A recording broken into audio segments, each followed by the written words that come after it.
Salut les développeuses et développeurs, aujourd'hui on se retrouve pour un tout nouveau tuto. La fois dernière je vous avais appris à utiliser des data tables avec des structures. Là dans cette vidéo on va mettre en application tout ce qu'on a vu dans la précédente vidéo. Je vous invite à aller la regarder, elle se trouve en description ou en haut à droite de votre écran.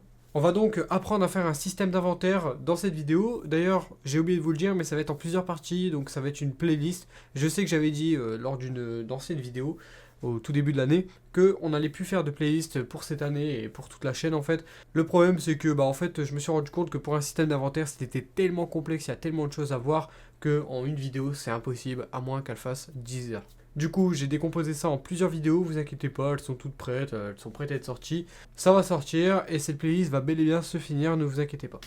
En tout cas, dans cette vidéo, du coup, on va commencer à créer la base de notre inventaire, donc c'est-à-dire pouvoir ramasser un item, et on va essayer de voir aussi pour avoir plusieurs items dans notre jeu. Cette première vidéo va être un peu longue, je suis désolé, c'est le temps de mettre les bases en route de l'inventaire, et après, vous allez voir que les prochaines vidéos vont durer à peu près 10-15 minutes. En tout cas, je vais passer aux explications de ce système d'inventaire, comment il va marcher. Pour ceux qui veulent juste coder et qui s'en foutent un peu de savoir comment ça marche, je vous invite à suivre le timecode qui s'affiche actuellement à l'écran pour commencer le blueprint. Pour ceux qui veulent, du coup les explications c'est celle-ci. On va partir sur une base d'un data table avec des structures afin de faire ce système d'inventaire. Les items seront composés du coup d'une structure. Une structure c'est un ensemble de variables. On aura donc un nom d'item, un icône pour l'item, pour l'inventaire, pour pouvoir le visualiser quoi.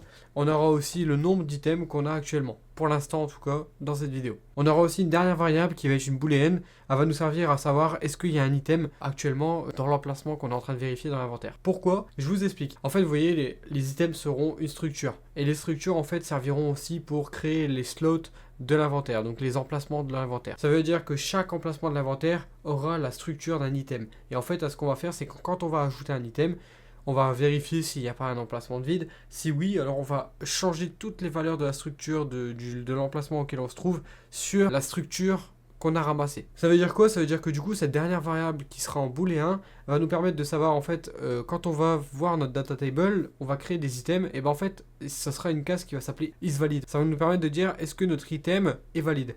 Et chaque item qu'on va créer, on va lui cocher la case. Ça veut dire qu'on va la mettre sur vrai. C'est un item quoi. Ce qui veut dire que quand on va créer les emplacements, comme par défaut il n'y aura pas d'item dedans, et ça sera sur faux. Parce que quand il n'y a pas d'item, il n'y a pas de isValid. C'est-à-dire qu'en fait cette booléenne, elle va en quelque sorte nous servir à savoir si l'emplacement dans lequel on se trouve est vide ou pas. Et ça va nous servir pour d'autres fonctions, enfin vous allez voir par la suite de la playlist. En tout cas, je tiens aussi à préciser que cet inventaire, pour l'instant en tout cas, du moins pour l'instant, je précise, il n'est pas encore disponible pour le multi, donc il n'est pas réplicable. Je tiens tout de même à préciser que peut-être que par la suite, je ferai en sorte qu'il soit disponible en multijoueur. Je ne sais pas encore. Par contre, petit aparté, je vais vous rajouter une chose, c'est que cet inventaire va être pratique pour ceux qui veulent un inventaire flexible. C'est-à-dire qu'en fait, imaginons, vous voulez que, je sais pas, demain il y a un coffre pour votre jeu, et vous allez pouvoir utiliser ce système d'inventaire et lui implémenter ce qu'on appelle un acteur component, parce que ça va marcher sur un acteur component, et du coup vous avez juste à ajouter à cet acteur l'acteur component inventory, et du coup il aura toute la gestion de l'inventaire. Voilà, vous n'aurez pas besoin de recréer toute une gestion d'inventaire et tout sera déjà fait, ça sera totalement flexible. En tout cas pour les explications c'est terminé, on va pouvoir maintenant partir pour le codage. Pour ce faire, on va aller dans notre Cotton Drawer, et ce que je vais venir faire, c'est que dans le dossier Blueprint, je vais faire un dossier qui va être spécialement pour ce système d'inventaire. Donc je vais faire clic droit, New Folder, et on va appeler ça Inventory. On va double-cliquer dessus, on va pouvoir faire un clic droit, et on va faire ce qu'on appelle la structure. Donc on va aller dans Blueprint, Structure, et on va appeler ça S-Item pour structure, et underscore item, parce que c'est la structure des items. On va pouvoir l'ouvrir. Et dedans, on va pouvoir renseigner les variables qui vont nous servir à composer notre item dans notre jeu. Je tiens notamment à préciser que selon le type de jeu que vous faites, votre structure va pouvoir être différente. Vous allez pouvoir la manier. Mais bon, je présume que si vous regardez ce tuto, vous n'êtes pas encore à un niveau d'Unreal qui est suffisamment élevé pour comprendre un peu ce qui est les structures et tout, et du coup pour pouvoir les manier à votre sauce. En tout cas, vous inquiétez pas, à la suite de cette playlist, normalement vous aurez le niveau requis pour manier ce système d'inventaire à votre guise. En tout cas, la première variable qui va se trouver dans notre structure, ça va être item name. Ça va nous permettre d'avoir un nom d'item. On va la mettre en type texte. On va ajouter une autre variable qui va s'appeler item icon, qui va permettre de visualiser l'item dans l'inventaire, donc dans notre widget. C'est juste un effet visuel quoi. On va mettre cette variable en type texture 2D. On va faire une nouvelle variable qui va s'appeler item amount. Ça va nous permettre d'avoir le nombre d'items. Donc ça c'est pareil, hein, ça va être pour l'inventaire. On va la mettre en type integer.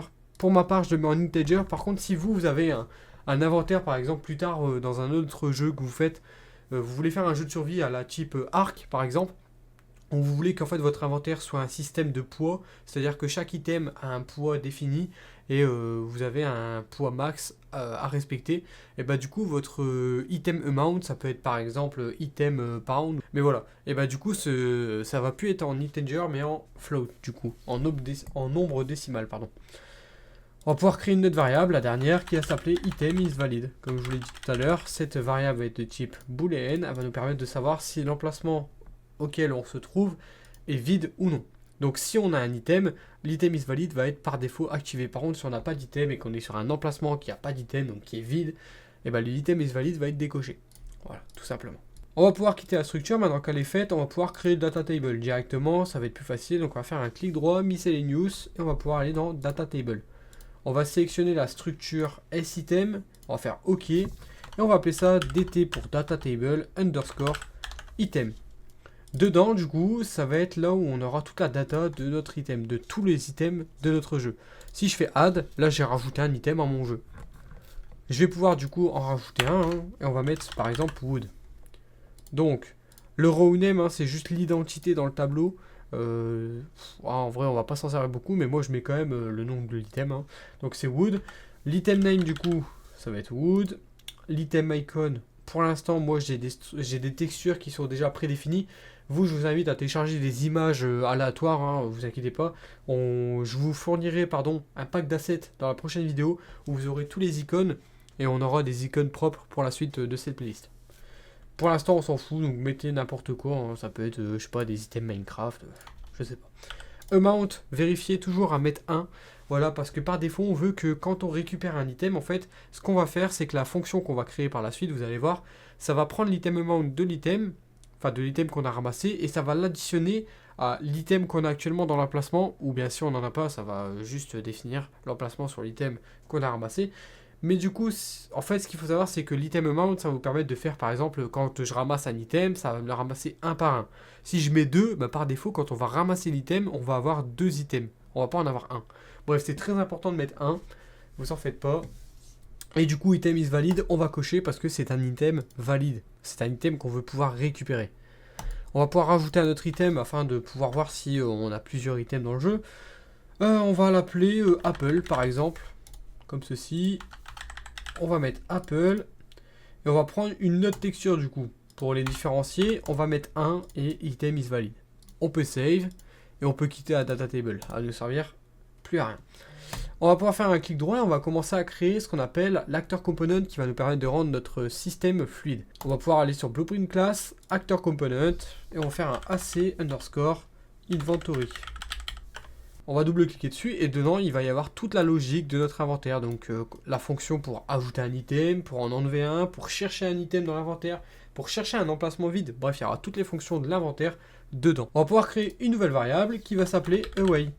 Cette variable va nous servir à quoi? Ça va être l'inventaire en fait. Du coup, cette variable, si vous avez suivi, l'inventaire va être composé de structures. Du coup, on va chercher la variable de structure de notre item, donc sitem. Et pour faire un tableau, je l'ai déjà dit dans plusieurs vidéos, c'est à droite, dans l'onglet Details, vous pouvez sélectionner et mettre Away. Donc là, on a bien un tableau de la variable sitem, donc un inventaire. Dans Default Value, on peut rajouter des cases. Là, on peut voir que si je mets 5 Away Elements, ça veut dire que là, on a 5 emplacements qui sont pour l'instant vides. On peut voir que quand ils sont vides, comme je l'ai dit précédemment, item is valide est décoché. Voilà, donc on va mettre 5 emplacements pour l'instant dans l'inventaire, on va pas se fouler. Et on va supprimer tout ça. On va commencer par créer la première fonction que je vais appeler la fonction mère. Voilà. Ça va être la fonction qui va permettre de gérer toute la gestion de quand on va ramasser un item. Parce qu'il va y avoir plusieurs processus quand on va ramasser un item. On va vouloir savoir si on l'a déjà dans l'inventaire. Si on ne l'a pas déjà, on va vouloir savoir si l'inventaire est déjà plein. Et s'il n'est pas déjà plein, du coup, alors on va vouloir chercher un emplacement vide. Si on en a un, alors du coup, on va vouloir ajouter un item à cet emplacement vide. En revanche, si on a déjà trouvé l'item, on va vouloir l'additionner. Par contre, quand on va l'additionner, on va vouloir vérifier si il est supérieur ou égal au nombre nécessaire, au nombre maximum, mais ça va être dans la suite des tutos. S'il n'est pas, bref, il y a vraiment une série de logique qui va être énorme, vous allez voir dans la suite des vidéos. Pour l'instant, on va faire un truc très simple, ne vous inquiétez pas. Cette fonction mère, on va l'appeler takeItem. Voilà. Donc celle-ci, je vous l'ai dit, elle va permettre d'appeler d'autres fonctions. Maintenant, ce qu'on va pouvoir faire du coup dans cette fonction, enfin dans ce acteur component, on va pouvoir rajouter une autre fonction. La première fonction qui va vraiment être utile, c'est find empty slot, comme ceci. Le find empty slot, ça va être une fonction qui va nous permettre, comme son nom l'indique, de trouver un emplacement vide dans l'inventaire. Pour ce faire, très simple, on prend l'inventaire, donc le away. Quand je dis inventaire, ça va être toujours la variable away, hein.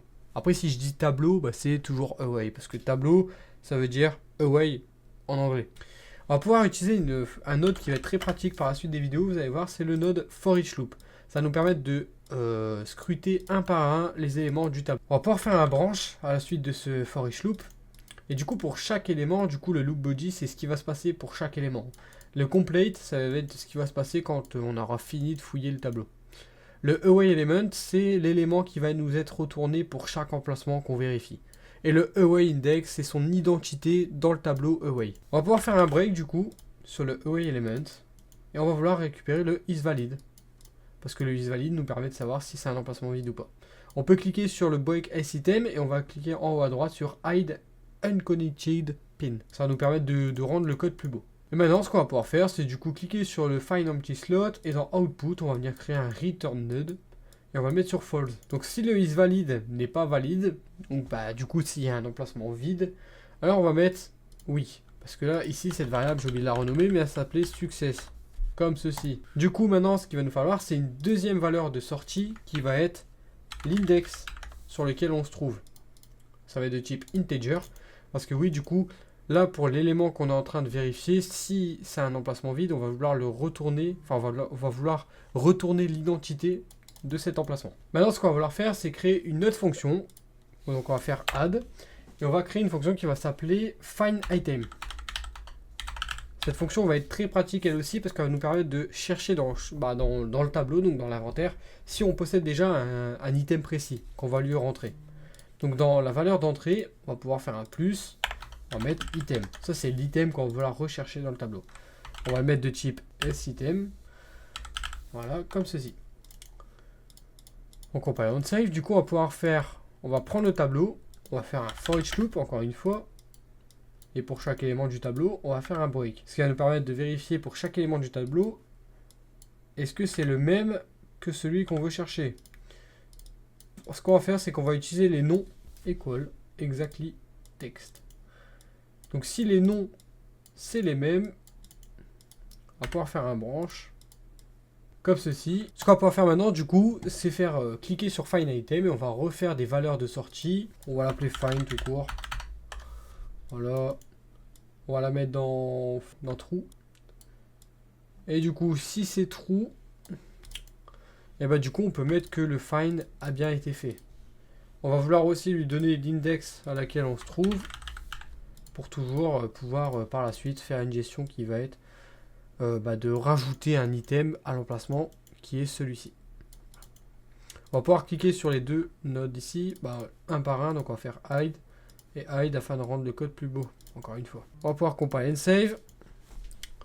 Et maintenant, ce qu'on va faire, c'est qu'on va créer une dernière fonction qui va être très utile pour cette vidéo, qui va s'appeler hide add item index. Cette fonction va nous permettre d'ajouter un item dans notre inventaire à un index précis. Donc en valeur d'entrée, si vous avez bien suivi la vidéo, on va vouloir avoir l'index qu'on veut et l'item. On va faire un s item comme ceci. Par contre, moi j'aime bien avoir toujours le s item premier. Donc je vais remonter la valeur. Voilà. Donc on va faire un break s item. Voilà, comme ceci. On va vouloir récupérer le nombre d'items. On va l'ajouter comme ceci. Et pour ce faire, on va l'ajouter à quoi? Il faut l'ajouter à un emplacement, enfin au nombre d'items qu'il y a actuellement dans l'emplacement où on veut ajouter l'item. C'est un peu compliqué, mais j'espère que vous comprenez. Du coup, on va récupérer l'inventaire. On va faire un get, a copy, comme ceci. On va vouloir prendre l'index auquel on veut ajouter. Et du coup là si on fait un break, on peut récupérer l'item de remplacement auquel on veut ajouter un item. Et du coup le amount va venir s'additionner à celui qu'on a déjà actuellement. Si on a 5 items déjà, et qu'on veut on en récupère 2, bah du coup ça va faire 5 plus 2 est égal 7. Du coup, une autre fonction qui va être très pratique dans la suite de ce tuto, ça va être le... Attendez, je le fais comme ça, donc on va venir du get, on va relâcher, on va faire un set member in sitem. Alors ce node là va être très pratique pour changer uniquement une seule variable dans la structure à laquelle on lui renseigne. Par exemple là, notre structure sitem, on va pouvoir changer une seule variable. On n'a pas besoin de changer toutes les variables alors qu'on n'en veut qu'une. Voilà, donc ce node est vraiment très pratique. Et d'ailleurs, petite info, je l'ai connu il n'y a pas très longtemps. Enfin, il y a quoi? Il y a 2-3 semaines, il y a 4 semaines à peu près. En fait, tout le monde dans tous les tutos n'utilise jamais ce node-là, alors que pourtant, il est tellement pratique. Parce qu'en fait, les gens, eux, je vais vous faire voir qu'est-ce qu'ils font. Ils font souvent un truc comme ça. Ils font faire comme ça. Ils vont faire make sitem. Comme ceci. Les gens vont faire ça. Ils vont relier tout alors qu'ils ont besoin juste du add. Hein. Donc ils vont faire ça. Ils vont faire ça. Puis ils vont faire ça. Bref, ça va être trop long. Là, vous voyez que nous, on n'a pas besoin de faire ça. On a juste besoin de cliquer sur le set member. On veut changer le nombre d'items. On fait le add. Tout simplement. Et là, du coup, ce qu'on va pouvoir faire, c'est faire un set away element. Ça, c'est un node aussi qui va être très utilisé. Vous allez voir. Ça va nous permettre de changer l'élément d'un tableau précis. Donc l'index, il est juste là. On va pouvoir le renseigner, hein, c'est l'index auquel on veut ajouter. Le target, c'est le while là. Et du coup là, on est bon. On a bien le struct out qui est juste ici, qui est relié au item. Voilà, comme ceci. Après, si on veut rendre notre code plus beau, mais bon, ça perd des performances un peu, parce que bah, on duplique le away alors qu'on l'a déjà là, mais bon, on va faire comme ceci, puis voilà, ça va faire tout beau.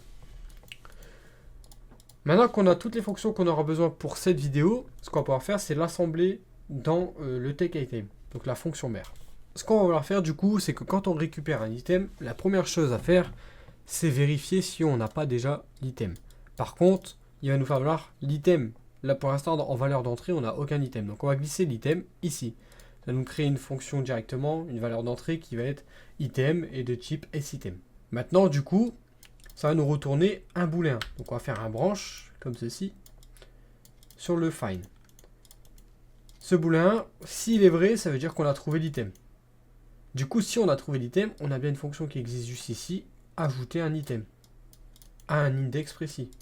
L'index, il est retourné, l'item, c'est lequel? C'est celui-ci. Maintenant, du coup, on a fait en sorte que si on a déjà l'item dans l'inventaire, on l'ajoute, donc on additionne ces items entre eux. Par contre, si on n'a pas d'item encore dans l'inventaire, il faut trouver un emplacement vide. Donc on va faire find empty slot sur le false. On va faire de nouveau un branch sur le success. Pourquoi? Bah parce que si ça n'a pas trouvé, ça veut dire que l'inventaire est déjà plein et du coup on ne peut pas en rajouter. Du coup pour ici, on va faire juste un print string, je pense, ça va être bien, en mode inventaire. Voilà. Comme ceci. Maintenant du coup, si on a trouvé un slot vide, on va pas utiliser add item index, on va faire tout simplement un set away element. En vrai, on pourrait utiliser cette fonction là, mais le problème c'est que cette fonction là, on a utilisé un set member qui vient de ce get. Ça veut dire que bah du coup là on va juste changer le nombre et du coup bah notre item n'aura pas de nom en fait, puisque c'est un emplacement vide, et un emplacement vide il n'y a pas de nom de l'item. Je sais pas si vous comprenez la logique, mais du coup on est obligé d'utiliser ce node là, donc le set away element. Le away, on va faire un truc propre, hein, on va glisser comme ça. Et le item, ce qu'on va faire pour rendre le code plus beau, au mieux de faire ça et récupérer l'item d'entrée, on va faire juste un get item. En fait cette fonction là, enfin ce node là, va nous permettre, en fait ce node là c'est le même que ça. Voilà, c'est exactement le même. Du coup maintenant, on a notre fonction, enfin on a notre logique qui est finie. Si on regarde, on peut ajouter un item, si on en a déjà un, on peut l'additionner, et si on n'en a pas, on peut tout simplement l'ajouter. Par contre, si l'inventaire est plein, ça nous le dit. Donc la logique est bonne. Maintenant, ce qu'il faut, c'est on va vouloir créer l'identité visuelle de cet inventaire, parce que sinon, on ne pourra jamais voir si on a un item ou si on n'en a pas. On va pouvoir faire un nouveau clic droit, new folder, on va appeler ça widget. Toujours dans le dossier inventory. On va faire un clic droit, on va faire dans user interface, widget blueprint, user widget. On va appeler ça w underscore inventory. On va double-cliquer dessus. Et on va pouvoir tout d'abord mettre un canvas panel. Le canvas panel, ça va nous permettre de récupérer la taille de l'écran. Maintenant, on va faire un grid panel. Ce component va nous permettre en fait de faire une gestion de grille pour avoir un inventaire qui soit quadrillé et qui soit propre. On va faire un size to content. Ici en haut, on va venir lui mettre un nom qui va s'appeler inventory grid par exemple. Comme ceci. On va faire un isVariable pour pouvoir le modifier et tout par la suite dans le blueprint. Et le onshore, donc l'encre, on va vouloir le mettre au milieu de l'écran. Positionne, on va les mettre à 0. Et alignement à 0.5 afin qu'il soit vraiment au milieu de l'écran. Maintenant, du coup, on va vouloir aller dans le content drawer. En fait, ce qu'il faut savoir, c'est que un emplacement d'inventaire va être un widget à part. Et en fait, ce qu'on va venir faire, c'est que à chaque début de jeu, on va venir faire un for each loop de notre inventaire. Et pour chaque élément de l'inventaire, on va vouloir créer le widget slot et l'ajouter au grid panel qu'on vient de créer actuellement. Donc, on va faire un clic droit, user interface, widget blueprint, et on refait la même. On va appeler ça w underscore slot. On va double-cliquer dessus. Cette fois-ci, ça va être différent. On va mettre un size box. Dans ce size box, on va venir mettre un border pour l'instant. Ce border, on va venir cliquer dessus et on va appeler ça item icon. On va le mettre en isVariable pour pouvoir le changer encore une fois dans le blueprint.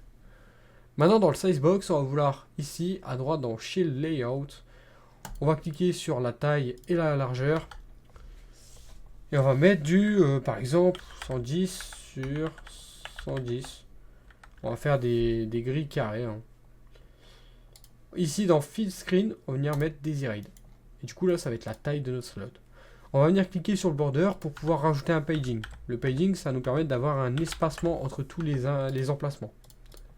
Donc on fait Compile and Save. On a maintenant notre inventaire qui est, notre slot, notre emplacement d'inventaire qui est créé. On va pouvoir aller dans Inventory. Et on va supprimer tout ça. Et en fait, ce qu'on va faire, c'est qu'on va créer une fonction qui va s'appeler Create Inventory, on va l'appeler create away, ça va aller plus vite. En entrée, on va lui mettre une valeur d'entrée qui va s'appeler inventory component. Ça va être l'inventaire component qu'on vient de créer actuellement. Donc on va mettre AC underscore inventory. Et du coup maintenant, on va pouvoir accéder à toutes les valeurs de l'acteur component inventory. Donc là par exemple, si je fais un get away, on va pouvoir récupérer l'inventaire. Maintenant du coup je vais devoir faire un for each loop comme ceci. Donc on va vouloir pour chaque élément du tableau on va faire un create widget comme ceci et on va vouloir créer un emplacement, donc le w underscore slot. On va pas l'ajouter au viewport comme on ferait d'habitude, mais on va prendre l'inventory grid, on va le prendre, on va le récupérer. Et par contre, ce qu'on va venir faire là, du coup, par la suite, c'est créer une fonction pour avoir un quadrillage de 5 par 5 pour notre inventaire. Donc on va venir le faire maintenant. Ce qu'on va faire, c'est faire un branch juste ici. On va venir prendre l'index et on va venir le diviser par la grid que vous voulez pour votre inventaire. Moi, personnellement, je vais mettre par exemple 6 et du coup, ça va me donner du 5 par 5 normalement, si je me trompe pas. Là, on va faire un equal. Par contre, là, je pourrais pas trop vous dire la logique derrière tout ça. J'ai du mal à expliquer cette logique, mais du coup, juste simplement recopier-coller. De toute façon, c'est juste pour avoir un inventaire qui soit en grille de tableau, quoi. Maintenant, du coup, ce qu'on va pouvoir faire, c'est faire un add shield to grid. On va en mettre deux, un sur le trou et un sur le false. Ça va nous permettre, en fait, si je peux un peu vous expliquer, vous éclairer, ça va nous permettre de changer de ligne quand on sera déjà arrivé à 6. Du coup, le in-row d'ici, ça va être le divisé par 6. Maintenant, celui-là, on va venir le multiplier par le nombre de cases qu'on veut. Donc moi, je mets 6 pour avoir un truc carré et pas rectangle. Là, on va faire un sub pour enlever. Donc on va faire ça et là on va mettre l'index. Du coup l'index on va lui enlever le diviser par 6 x 6. Celui-là ça va être le in column comme ceci. Puis là ça va être ce retour. Ce retour va être aussi sur le in row. Pardon, je l'avais déjà mis. Et le in column c'est le index. Maintenant le content, il faut bien remettre le return value. Comme ceci. Voilà. Notre fonction create inventory, enfin away, est maintenant finie. On va pouvoir faire une autre fonction, donc on va juste faire un CTRL D pour la dupliquer, parce qu'elle va être pratiquement pareil, qui va s'appeler update away. Pourquoi? Je vous explique. À la création de notre jeu, donc au lancement de notre jeu, on va vouloir créer l'inventaire. Par contre, quand on va venir rajouter un item dans l'inventaire, il va falloir changer l'icône de certains slots, le texte qui va nous permettre de savoir combien d'items on a actuellement dans l'inventaire. Il va falloir tout mettre à jour chaque fois qu'on va ajouter un item, qu'on va le supprimer, qu'on va ouvrir l'inventaire pour être sûr qu'il n'y ait pas de bug. Bref, cette fonction va être appelée pour mettre à jour l'inventaire visuellement. Cette fonction du coup elle va être pratiquement pareille. On va juste retirer tout ce qui est création de grille. Nous ce qu'on va vouloir faire c'est qu'on va for each loop l'inventaire, donc on va vérifier chaque élément. On va faire un break. Et pour chaque élément, on va vouloir par exemple déjà, il faut récupérer l'inventory grid. On fait un get shield at.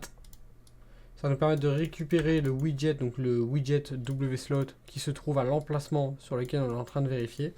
C'est un peu compliqué, mais vous allez voir qu'à force de vous entraîner, à force de faire des inventaires, vous allez comprendre. Du coup là, on va pouvoir faire un cast to w underscore slot, donc le widget, pour avoir toutes les variables. Là ici, on va faire un get item icon comme ceci, et en fait ce qu'on va vouloir faire c'est faire un isValid, on va faire un branch comme ceci. Du coup maintenant ce qu'on va vouloir faire c'est changer donc cette texture, cette brush from texture, voilà comme ceci. Donc si l'emplacement est bel et bien il y a bien un item, on va vouloir récupérer l'item icon de l'item auquel on se trouve et changer le border. Voilà. En gros, si je vous la fais en français, parce que là j'ai un peu de mal à expliquer, mais du coup à chaque fois qu'on va update l'inventaire, on va faire une revue sur chaque item de l'inventaire pour savoir s'il y en a qui ont été supprimés. Et du coup là dans isValid, s'il est sur vrai, ça veut dire qu'il y a bel et bien encore un item, ou de nouveau, enfin, où il y a un item qui est venu, bref. Du coup s'il y a un item, on va vouloir changer le border qui est juste ici, voilà. On va vouloir changer sa texture avec la texture de l'item qui est actuellement sur l'emplacement. Maintenant, du coup, s'il n'y a pas d'item actuellement, on va vouloir changer la texture de l'item icon sur la texture par défaut, comme ceci. Maintenant aussi, dans le wslot, j'ai oublié un truc tout à l'heure, ça serait un texte, voilà, comme ceci, qui serait par exemple en bas à droite, qui aurait pas de padding, voilà, qui serait de taille 10 par exemple pour l'instant. Outline settings, on va mettre un contour de 1, voilà. Et par exemple ce texte, on pourrait le renommer sur item amount, qui va nous permettre en fait d'avoir un effet visuel sur le nombre d'items qu'on a. On va le mettre sur isVariable, tout simplement. Et du coup, si par exemple on n'a pas d'item dans l'inventaire, on va faire un get item text amount, pardon. Et en fait, si on n'a pas d'item, on va faire un set visibility sur hidden. On va vouloir cacher le texte parce qu'il n'y a pas d'item, donc ça sert à rien de mettre 0 quoi. Ça veut dire que s'il n'y a pas d'item, le item amount va être à 0. Par contre, s'il y a un item, on va pouvoir faire un set visibility comme ceci sur visible. On va pouvoir faire un set text. Le texte, ça va être l'item amount. Maintenant que l'inventaire est fait, la gestion visuelle de l'inventaire est faite, on va pouvoir ajouter le fait de pouvoir ouvrir l'inventaire sur notre BP caractère. On va venir dans notre dossier input. Je ne sais pas si vous en avez un, mais je vous invite à en créer un. Et en fait, moi, j'utilise le nouveau système d'input. Si vous voulez, il y a une vidéo en description qui explique très clairement comment le faire. On va faire un clic droit du coup. Pour ma part, en fait, je vais venir créer une nouvelle touche dans notre jeu. Donc, on va aller dans input, input action, et je vais appeler ça IA underscore inventory. On va pouvoir aller du coup dans l'input mapping context. On va faire un add. On va vouloir ajouter le inventory. On va le déplier. Ça va être E par exemple. Donc la touche pour ouvrir l'inventaire va être E pour ma part. On va venir du coup maintenant dans le player caractère, donc dans caractère pour ma part, BP caractère, comme ceci, je vais venir mettre à gauche par réflexe.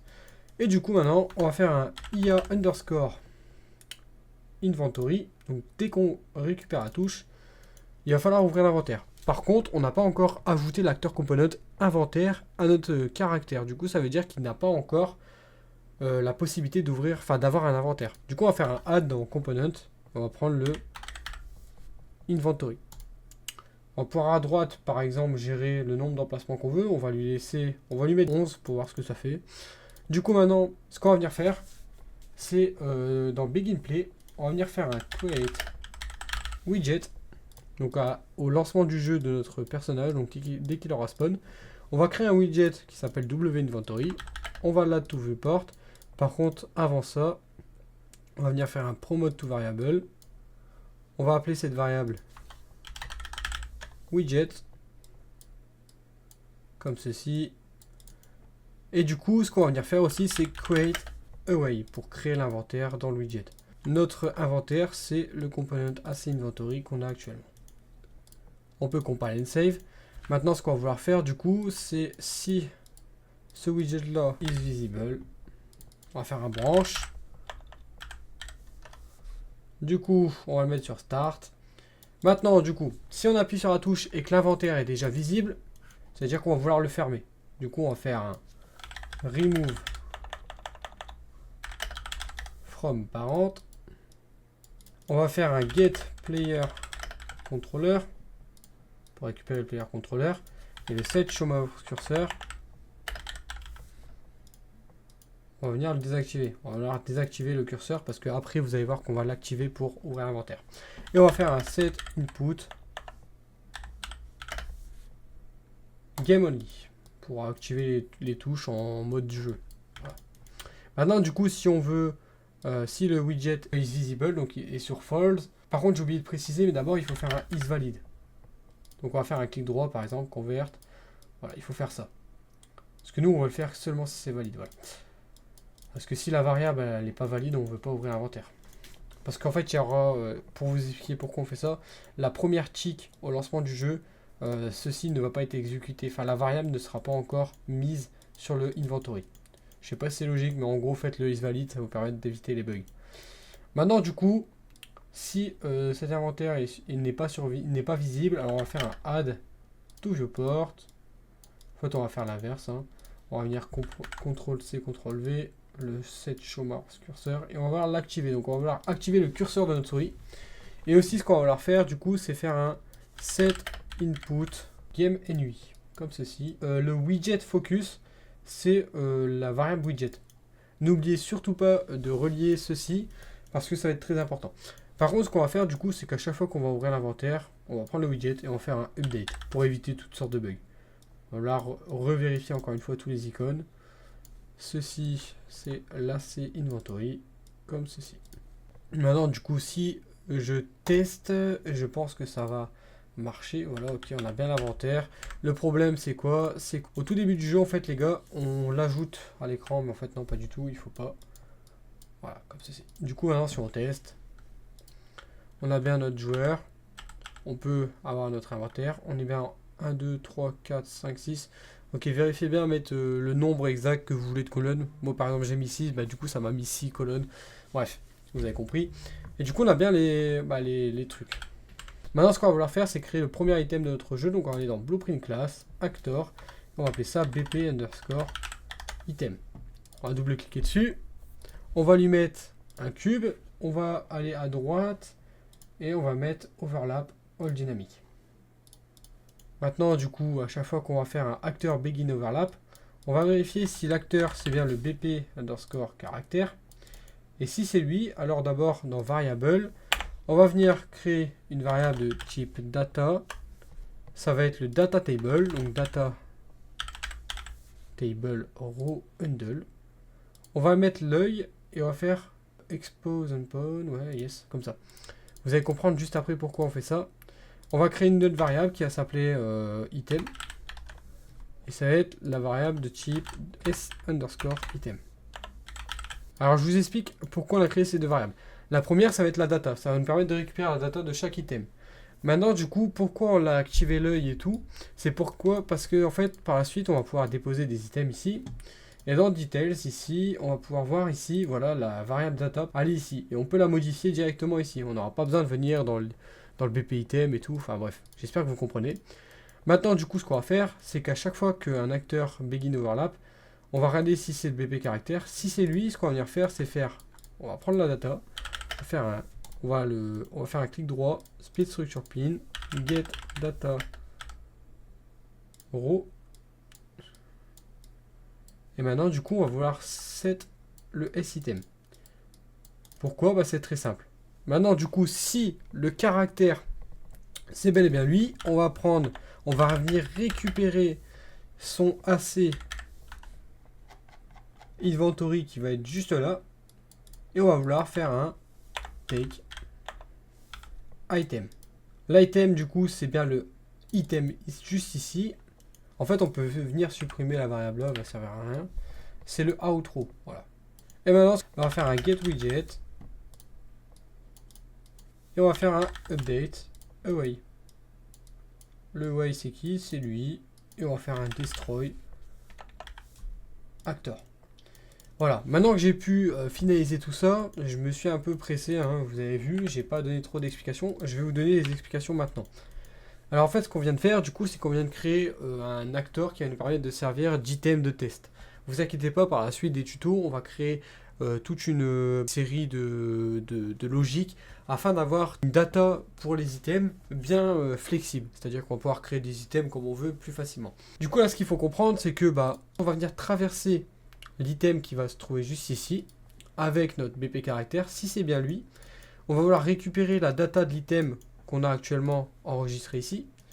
Et la data, on va vouloir la donner à la fonction takeItem qui va venir se clipser sur le actor component inventory du BP caractère. En gros, on va venir récupérer l'inventaire du joueur. On va venir lui dire, tu prends cet item. Maintenant, dès qu'on l'a pris, on va vouloir lui dire, tu updates l'inventory et tu détruis l'acteur item. Alors, je sais pas si c'est clair, mais du coup, ce qu'on va faire, c'est qu'on va venir tester pour que ce soit plus clair pour vous. On va juste venir, il y en a un, on va mettre Apple par exemple, et l'autre, on va mettre Wood. Et aussi, j'ai envie de faire un truc, j'ai envie de faire ça. J'ai envie de mettre plusieurs Wood pour voir si ça marche notre système de add. Voilà, donc là on peut voir qu'on n'a encore aucun item. Là on a bien un item qui s'affiche, donc c'est l'item Wood. Et là on peut voir par contre que ça reste sur text block. Bon, ça c'est très simple à régler, hein. Juste ici dans l'inventaire, c'est ouais, c'est celui-là. En fait j'ai mis le mauvais node. Donc dans item amount, je me suis trompé tout à l'heure, c'est setText et c'est bien la variable setText. Voilà, comme ceci. C'est cette variable-là, enfin ce node-là qu'il faut mettre. Et du coup le texte ça va être l'item amount. Donc là si on revient tester, excusez-moi, hein, je me suis trompé. Là on a bien un 1. Je vais venir l'agrandir quand même. On va venir agrandir tout le slot, vous savez quoi, donc dans size, on va venir ici mettre par exemple 200 par 200, vous allez voir que là ça va être trop gros, mais bon, c'est pas grave. Et le texte, on va venir le mettre sur 20. Là ça va être beaucoup trop gros, bon, ça va le faire pour les tests. Du coup on peut voir que là, il y a bien 1, 2, 3. Maintenant du coup ici, on a bien un autre item qui s'ajoute. Je suis désolé si la fin de cette vidéo aura été un peu accélérée, c'est parce que j'ai pas trop le temps. J'avais pas trop le temps de finir cette vidéo avec des explications bien concrètes. J'espère que cette vidéo t'a plu, en tout cas, j'espère que tu auras appris à faire pas mal de choses sur les inventaires et que tu auras appris à faire un système de data bien flexible. En tout cas, moi, j'ai qu'une chose à te dire, c'est que cette vidéo, enfin cette playlist n'est pas encore finie, elle est loin d'être finie. Là, on a fait vraiment que la base, donc c'est vraiment le plus simple à faire. Ça nous a pris 45 minutes parce que les bases c'est toujours long à faire, mais une fois qu'on a la base, les améliorations sont toujours plus rapides. Vous allez voir que dans les prochaines vidéos, ça va être un peu plus rapide afin de créer par exemple tout ce qui est item unique, donc des items qui ne seront non empilables, des piles qui seront limitées, par exemple à 64 items, tu ne pourras pas avoir plus d'objets dans ton inventaire. Bref, il y aura plein de fonctionnalités, il y aura même un système de craft qui va arriver, vous inquiétez pas, ça c'est tout codé, c'est déjà tout préparé. Il y a vraiment tout qui est déjà fait. Dans la prochaine vidéo, ce qu'on va faire, c'est qu'on va faire en sorte que le BP item soit un peu mieux fait. Et ensuite, on viendra petit à petit, avec les vidéos, améliorer cet inventaire afin que vous, du coup, vous lassez pas de cette playlist, que vous continuez de la regarder avec le plaisir et pas que vous enchaînez des vidéos d'1 heure. Là, ça sera vraiment des vidéos de 10-15 minutes. Ça arrivera une fois dans la semaine de temps en temps. Et vous allez être content. Vous allez voir, vous allez pouvoir faire des magnifiques inventaires pour vos jeux. En tout cas, si elle t'a plu, n'hésite pas à la liker parce que franchement, je crois qu'on est, le deuxième français, enfin la deuxième chaîne française qui crée un système d'inventaire aussi complexe que celui-ci. Pour l'instant, il ne l'est pas, mais vous inquiétez pas, ça va le devenir. Donc vraiment, n'hésitez pas à liker pour la force, ça nous fait énormément plaisir. Merci pour vos retours. On est vraiment touchés quand on voit vos messages. Merci à vous. N'hésitez pas à liker, partager, commenter et à vous abonner. On se retrouve pour une prochaine vidéo. Ciao tout le monde.